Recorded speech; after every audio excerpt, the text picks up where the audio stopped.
waktu PH dulu tak tutup Linus. Saya nak beritahu Dewan Yang Mulia ini pada hari ini. Sewaktu PH jadi kerajaan dulu, Yang Berhormat Langkawi memang tak nak tutup Linus. Yang Berhormat Langkawi tak ada kat sini. Kalau tak dia boleh jawab, kenapa dia tak nak tutup Linus?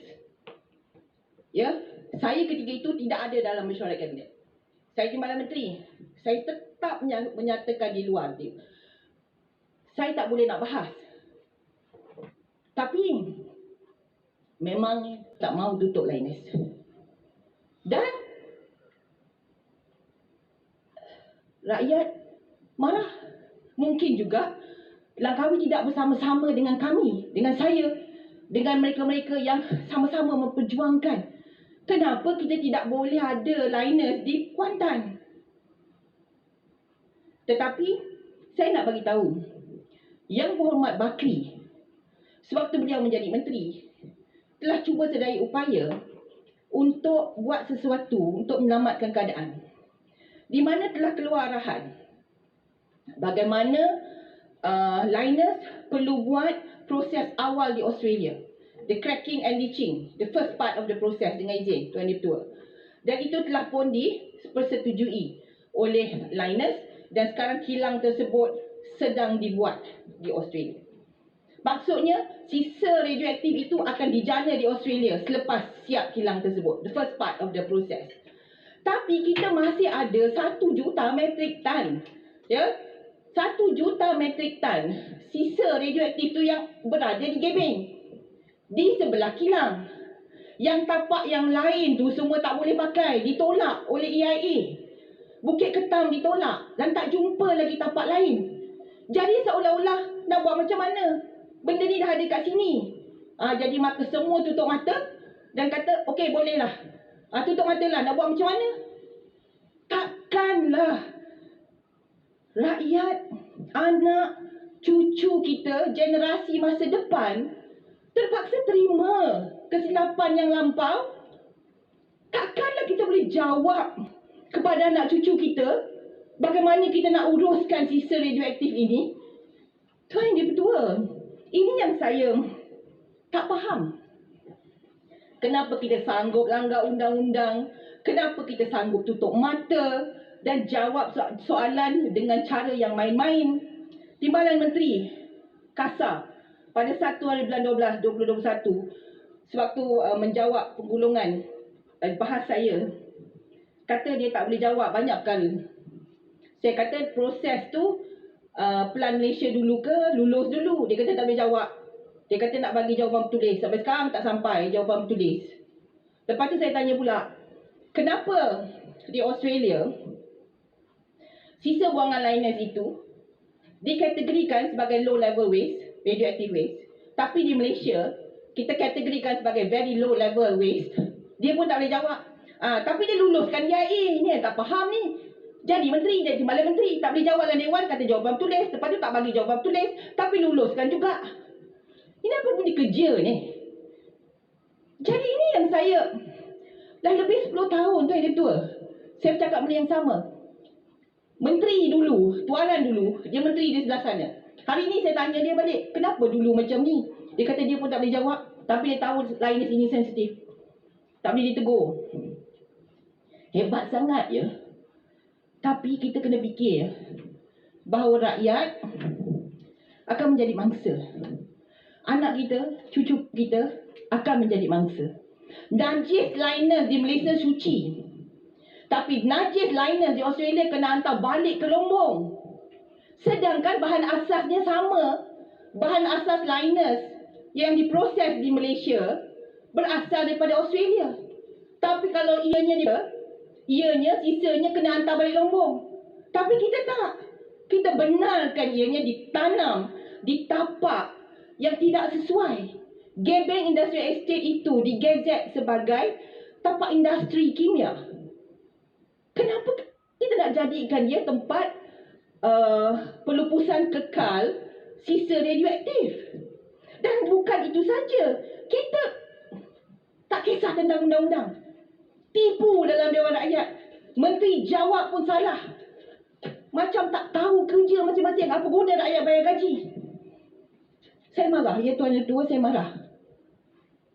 Saya kesal. Daripada kerajaan yang mula bawa masuk Linus kena tipu, sehinggalah kerajaan hari ini terpaksa tutup bangkai Linus. Saya kesal untuk seluruh rakyat Kuantan. Menteri kasar pun mak dia ada kat Kuantan. Tapi seolah-olah tak boleh buat apa. Tak boleh buat apa dah. Sebab ada 1 juta metrik tan dekat situ yang kita harus lupuskan.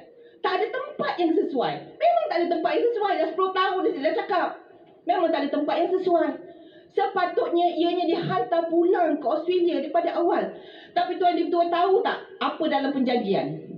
Perjanjiannya ialah the waste itu pertama recycle.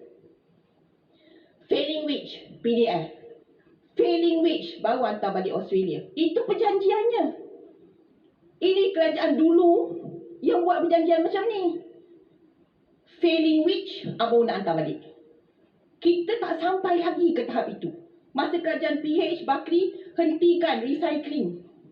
Kondisol tak apa benda tu semua kita hentikan. Kemudian sekarang ni tapak PDF tak ada, terpaksa juga nak tanam dekat tempat di sebelah kilang. Belum habis lagi pamer dah cakap lulus. Belum dapat kelulusan Pelan Malaysia, Pelan Pahang kata tak payah rujuk Pelan Malaysia. Punya kerja ni. Saya nak tanya Tuan Ketua, apa yang sedang ditutup? Siapa yang kita cuba lindungi? Seharusnya semua yang bertanggungjawab untuk melindungi rakyat. Keputusan yang kita buat mesti lestari, mesti sustainable. Saya nak bacakan. Ada 12 sebab. Kalau saya tak sempat, saya bacakan sedikit saja. PDF ini direka bentuk sebagai kemudahan tapak pelupusan yang hanya berjangka hayat 20 hingga 25 tahun. Dan ia mempunyai sistem pelapik yang lemah dan tidak mencukupi untuk melupuskan sisa toksik dan radioaktif Linus dengan selamat. HDPE yang digunakan ini hanya boleh bertahan 20 hingga 25 tahun. Sedangkan sisa radioaktif itu jangka hayat separuhnya ialah 14 bilion tahun. Ini apa jenis keputusan yang kita buat ni? Macam mana boleh lulus EIA kalau macam ni? Kemudian perspektif yang saya katakan tadi berkenaan dengan low level waste ya. Linus sepatutnya perlu mengikut standard yang sama seperti di Kalgoorlie, Australia Barat, untuk menghantar sisa WLP yang dihasilkan di Malaysia kembali ke tapak pelunggungan terpencil di Mount Well. Lupuskan sebagai sisa radioaktif tahap rendah. Tapi apa Malaysia buat? Malaysia tukar kategori. Satu dunia akan kategoriskan dengan izin Tuan Ketua sebagai low level waste. Tapi Malaysia kategoriskan sebagai very low level waste. Ini dalam dokumen ni. Malaysia Panduan Technical Criteria for Siting of Disposal Facility for Waste Containing Naturally Occurring Radioactive Material. Kita ban the rule, kita ban the law semata-mata nak accommodate tapak pelupusan kekal ini dekat situ, dekat Gebeng tu. Najis Linus ni suci bagi Malaysia. Tapi ianya tidak suci di tempat dia, di Australia. Cuba tanya diri kita sendiri. Cuba yang dekat sebelah sana tu tanya diri sendiri. Inikah dia jawapan yang kita nak berikan kepada rakyat? Takkan kita tutup mata? Tuan Ketua,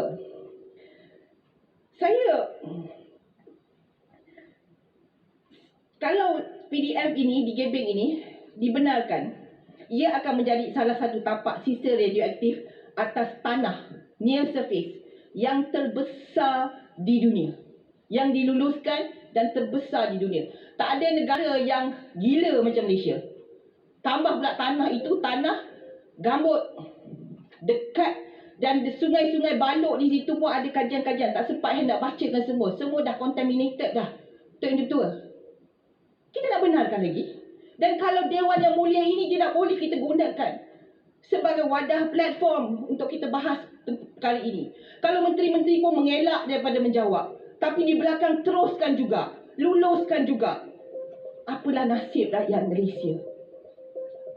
Sanggup tukar kategori daripada low level waste, international standards tu, kepada very low level waste, supaya boleh buat near surface punya disposal facility, supaya boleh guna tanah industri itu, tukar guna tanah itu untuk tapak pengurusan kekal. Sedangkan kita tahu ianya satu radioaktif toxic waste dump. Tuan Yang Dipertua, ini mungkin peluang saya terakhir untuk bercakap sebelum ianya dibina. Tapi ianya harus masuk dalam handset. Satu Malaysia harus tahu, satu dunia harus tahu, anak cucu kita segala kesilapan, segala salah guna kuasa pemimpin pada hari ini. Terima kasih Tuan Yang Dipertua.